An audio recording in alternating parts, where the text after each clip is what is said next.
terms of any insecurity, the government can rescue the situation because there is good road. In terms of businesses and other food to be transported from state to state, you can go very fast. Our request to the government is let them walk the talk. We don't want a statement to be given, they sign on paper, and they remain without implementation. Because if you can see now the road started from Juba to Bargazal, have spent now 6 years without even reaching Lagos State. It is still remaining in Tarkeka. This speech is have already released it from the day one until today, and we are getting nothing from it. Can they really come and put it in action? Because action speaks louder than words. We need all the 10 states to be connected. Let them start with the 3 regions. One road coming to Bargazal, one going to Equatoria, the other one to Upper Nile. When they finish, they connect the 10 states and 3 administrative areas. After that, they implemented fees so that we, the citizens, can produce food for ourselves. Sounds of the Week on iRadio, your eye on South Sudan. Live from Juba, on air and online. This is iRadio News. Hello, this is iRadio News. First, here are the headlines. The special court will rule on Wednesday on an appeal by the defense in the trial of Dr. Machar and 7 co-accused over the Nasir incident. And the mayor of Juba City Council, Christopher Sarafina Waniswaka, says City Council is spending an average of 35 million South Sudan pounds every single day on waste management to keep the capital clean. And the Deputy Governor of Central Equatoria State, Paulino Lukudu Obede, says several suspects have been arrested in connection with last week's deadly interclan fighting in Terekeka County that left 27 people dead. These stories and more are coming to you in this news bulletin with me, James Atem. Now the news in detail. The special court will rule on Wednesday on an appeal by the defense in the trial of the suspended first vice president, Dr. Riek Machar, and 7 others over the Nasir incident. The defense is challenging a digital forensic report prepared by a South African expert, as well as prosecution document 9F, which was transported through diplomatic channels. They argue the evidence is invalid and the expert lacked jurisdiction. Prosecutors say the report is central to their case, which alleges that Dr. Machar and his co-accused organized a March 2025 attack on an SSPDF garrison in Nasir County. The attack reportedly killed 257 soldiers and destroyed military equipment valued at $58 million. Last week, the court adjourned a session to allow members of the panel of judges more time to review the defense's objection. Presiding Judge Dr. James Alala said some tribunal members had been unwell and needed to study the legal provisions cited by the defense. The court also addressed a separate petition by Dr. Machar's lawyers over the treatment of the accused. Judges ordered that notebooks be returned and that security searches in the courtroom be conducted in a dignified and respectful manner. The mayor of Juba City Council, Christopher Sarafina Swaka, says the city council is spending an average of 35 million South Sudan's pound every single day on waste management to keep the capital clean. Speaking during a press briefing on Friday, Mayor Swaka said the daily spending covers fuel, maintenance and the operation of 37 waste collection vehicles, including compactors and tippers. He said the costs also cater for drivers, sanitation workers, waste pickers, and the management of the dumping site. According to the mayor, each truck makes at least 2 trips per day to the dumping site. He said every trip costs about 370,000 South Sudan pound, and for fuel and allowances for drivers and workers and other logistical expenses until the waste is delivered. بتاعتنا الليله بتاعت نفايات احنا بنستهلك 35 مليون جنيه كل يوم. ده فيها قروش بتاع الغوط بتاع الجاز، عندنا 37 عربيه الكومباكتر والتيبر، ده قروش بتاع الجاز، ده قروش بتاع عمال انسان بتاع السواقين بتاع البيكاس، وقروش بناتها في الدامبينج سايت. اذا ضرب القروش ده 1 بليون و 50,000 كل شهر بلس اند ماينس. في يوم ممكن مرات احنا بنعجل عربات زياده ثانيه يكون 40 على حسب الضروره، مرات بيكون لنا 2 3 عربات بيكون عنده مشكله، لكن بالمتوسط كده احنا دايرين 35 مليون يوميا، واحنا بنشتغل كل يوم ونشتغل الصباح. كل ما يكون في زياده بتاع تريبس، يعني العربات دي بتعمل 2 تريبس افري داي، كل ما في زياده بتاع التريب معناها زياده بتاع الضغوط بيكون زياده. التريب الواحد بتاع العربيه يشحن قروش السواق عمال وكله وجاز لحد ما نمشي دامبينج سايت ونجي رايح 370,000. You're listening to iRadio Afternoon News. The Deputy Governor of Central Equatorial State, Paulino Lukudu Obede, says several suspects have been arrested in connection with last week's deadly interclan fighting in Terkeka County that left 27 people dead. The announcement came after Deputy Governor Lukudu shared an extraordinary expanded security meeting at Terkeka County headquarters following a field assessment of the areas affected by the violence. The clashes involved the Koji and Yari clans of Terkeka County, erupting on Wednesday last week and resulted in 27 deaths. According to a statement published on the official page of the Deputy Governor, calm has now been restored and the security situation in the affected areas is stable. The statement added that the suspects arrested will be presented before the courts while security forces continue efforts to apprehend others who remained at large. The security meeting also called on humanitarian organizations in Central Equatorial State to urgently provide food and essential relief assistance to families affected by the conflict. The Cabinet Affairs Minister, Martin Ilia Lomuro, has called on Nile Basin water ministers to put local communities at the center of regional water policies, stressing that women, youth and children must be the top priority in planning and resource allocation. Minister Lomuro made the remarks while addressing the Nile Council of Ministers during the 20th anniversary of the Nile Day celebration in Juba on Sunday. He called for an end to the politicization of water resources, saying it creates hardships for women, youth and children. Lomuro noted that while Nile Basin communities differ in ethnicity, their need for water is the same. He told the minister that any official who blocks water development in another country affects the lives of people beyond their own borders. The minister urged leaders to recognize their responsibility toward all inhabitants of the region, regardless of nationality. They are different. And therefore, any minister of sabotaging or prohibiting development of water resources in any of the countries, you are directly impacting negatively on the youth, on the women, and the communities are different ethnically, but their need for water is the same. Therefore, I encourage you as ministers responsible for water morally and humanely, so that you can, in your cooperation, in your dialogue, be flexible, realizing that you are also responsible for the needs of other communities in other countries. And so, we all recognize that women and youth and communities are of challenges in signing of the CFA. But I would like to call upon you, let morality here to only make patronic remarks. And so I would like this 20th Regional Nile Day to reflect. You're listening to iRadio Afternoon News. Some members of the public have welcomed the recent cabinet decision to allocate $2 billion United States dollars to road construction, saying the move will improve access to services and boost livelihoods. Speaking during iRadio's Dawn Show this morning, citizens highlighted the need for effective implementation of the project.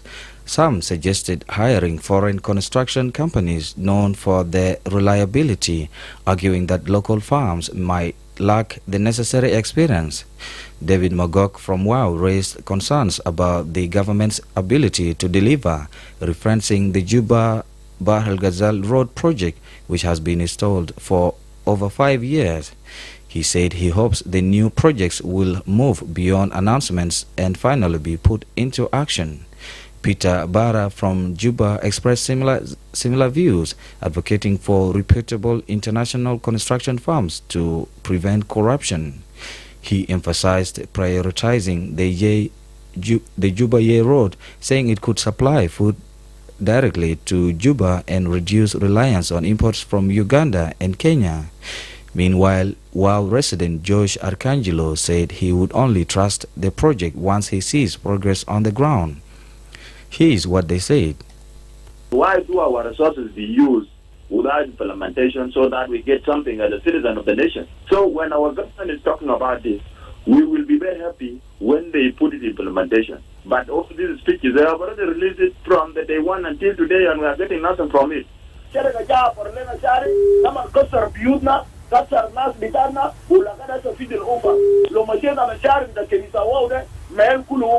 عشان كده هي حاجه الحكومه قاعده يطلعوا في الاعلام المواطن ما قاعد يتنبؤوا. كل الانواع بتاعت الغذاء من انا بطالب من السلطات ابدلنا بيجي عشان نسكت منه. الاغذيه القاعدين يجيبوا لنا مسمى من دول الجوار. On Friday, the Council of Ministers approved a $2 billion road project investment aimed at the construction and upgrading of key roads. In total, 1,031 kilometers of strategic national roads are set to be improved to asphalt standards. The mayor of Juba City Council, Christopher Sarfino Swaka, has defended the recent removal of street vendors from major roads, saying public safety and health must take priority over informal trading along main streets. Speaking during a press briefing on Friday, Mayor Swaka acknowledged that many of those affected are women struggling to support their families amid difficult economic conditions. He said while the city council understands the hardship facing residents and can sometimes exercise flexibility, certain laws on safety, hygiene and public order cannot be ignored. He added that the vendors were mainly removed from main roads and busy public spaces, not residential neighborhoods. The mayor also cited intelligence reports indicating that some crowded roadside trading spots, particularly near banks and busy areas, had become gathering points for criminals. In the last few days, you have seen that we've been removing out some makeshift tea places, makeshift, people selling on the side of the road. And of course, I'm a citizen of this country. I read what people write and everything. But as I say, everything that we do, we study really. We study. And, you ask yourself many questions. Yes, things are difficult. Livelihood are difficult. We as a government, we can sometimes bend the rules and the laws. But there are certain things that we cannot be able to bend. Also, we have intelligence gathering because we are a government also that is given, a mandate in terms of security. We have learned that in some spots where these tea places are, where, people gather in the night, even during the day, in front of some banking institutions and everything, criminals go and hang around there. There are good people out there, but criminals do hang around there.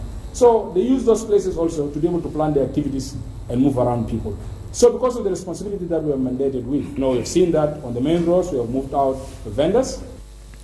You're listening to our radio news, and now to the regional and international news. Here's Lasuba Memo. On the international stage, the UN World Food Programme said its life-saving food and nutrition assistance in Somalia could grind to a halt by April unless new funding is secured, putting millions of people at risk of worsening hunger. An estimated 4.4 million people face crisis-level food insecurity, with nearly 1 million of them experiencing severe hunger due to the impact of failed rainy seasons, conflict and declining humanitarian funding. Ross Smith, WFP Director for Emergency Preparedness and Response, said in a statement the situation is deteriorating at an alarming rate. Also, students held protests which led to clashes at several Iranian universities for a second day on Sunday, according to local news agencies and social media posts, with Iran facing a U.S. military buildup as it seeks to reach a nuclear deal with Washington. The fresh unrest follows anti-government demonstrations last month in which thousands of people were killed in the worst domestic unrest since Iran's 1979 Islamic Revolution. Protests also took place at universities in Mashhad in the northeast, according to videos published by the US-based rights group Harna. Finally, India and the US have deferred trade talks which were set to take place this week as they studied implications of the US Supreme Court striking down the Donald Trump administration's global tariffs, an Indian Commerce Ministry told the BBC. An Indian delegation was due to travel to Washington this week to finalize the terms of an interim trade deal which was announced earlier this month. The agreement reduced U.S. tariffs on Indian goods from 50 to 18%, even though several aspects of it remained unclear. That's all on the international stage. Back to you, James Atem. This is iRadio. Thank you, Lasoba Memo. And now let's go and listen to Sport News presented by Darlington Moses. Sudan. Thank you so much, James Atem. In the world of sport, we are starting with home news. Jammus FC Juba claimed victory in the one-day cup by defeating the Ethiopian club Alban 2-0 in a friendly match. The game was part of celebrations marking the 50th anniversary of Alban club and took place earlier today at the Addis Ababa International Stadium. Lion Hunters secured a point after drawing with Al Salam Awil in match week 18 of the South Sudan Premier League. This result leaves Lion Hunter with 5 points at the bottom of the table, while Al Salam Awil moves up to 16 points in 11th place. In today's fixtures, Qatar Football Club face Koreambur as Qatar aim to continue the result of pursuit of the top teams. A win would take Qatar to 39 points in third place, while victory for Koreambur would lift them to 20 points. In the top scorers chart, Jammu's striker George Rodriguez leads with 21 goals, followed by care manager of Kirmager of Al-Merrikh Bentiu, who has scored 14 goals. In English Premier League, Eberechi AC once again proved to be the decisive figures as Arsenal FC made a strong title statement by defeating Tottenham Hotspur FC in the North London derby. The Gunners restored their 5 points lead at the top of the Premier League table, responding emphatically after squandering a 2-goal advantage against Wolverhampton Wanderers FC in midweek. That slip had allowed Manchester City FC to close the gap following their win over Newcastle United FC on Saturday. Spurs, playing their first match under interim manager Igor Tudor, had hoped to pile further pressure on their rivals. However, Arsenal's superior quality and attacking threat proved too much for the struggling host. Izzy, who netted a hat-trick in November's 4-1 derby triumph, was once again at the heart of the action, scoring on either side of half-time to secure a crucial victory and strengthen Arsenal's title ambitions. And finally, in boxing, Ryan Garcia secured his first major title with a dominant and unanimous decision victory over Mario Barrios to become the new WBC welterweight champions. The 27-year-old American knocked down a compatriot Barrios with a right hand during the first 30 seconds of the opening round in Las Vegas on Saturday. Garcia, a former interim lightweight champion, was in control for the full 12 rounds and won with scores of 119 to 108, 120 to 107, and 118 to 109.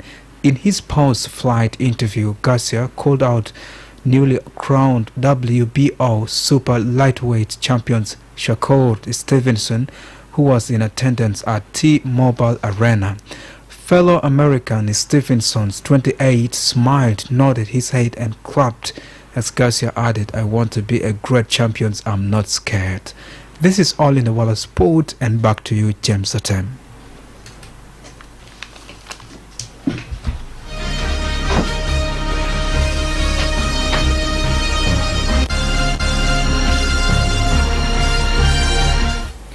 Thank you, Darlington Moses, for the sport news. You're listening to iRadio News, and now to end this bulletin, here are the headlines once again.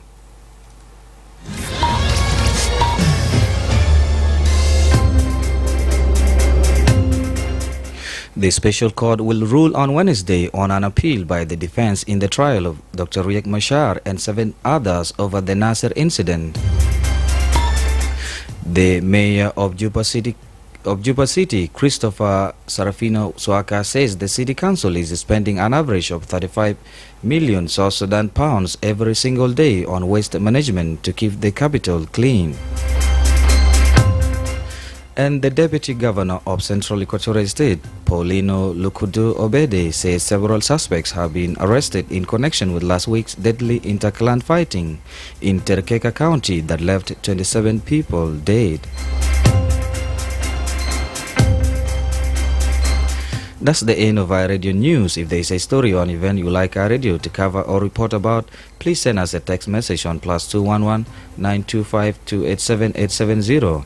It's also our WhatsApp number. Follow us on X at iRadio Juba, like our Facebook page iRadio, subscribe to our YouTube channel at iRadio South Sudan. You can also visit our website and listen to us online at www.iradio.org. Stay tuned for news in Arabic at past the hour. I am James Atem. Thanks for listening.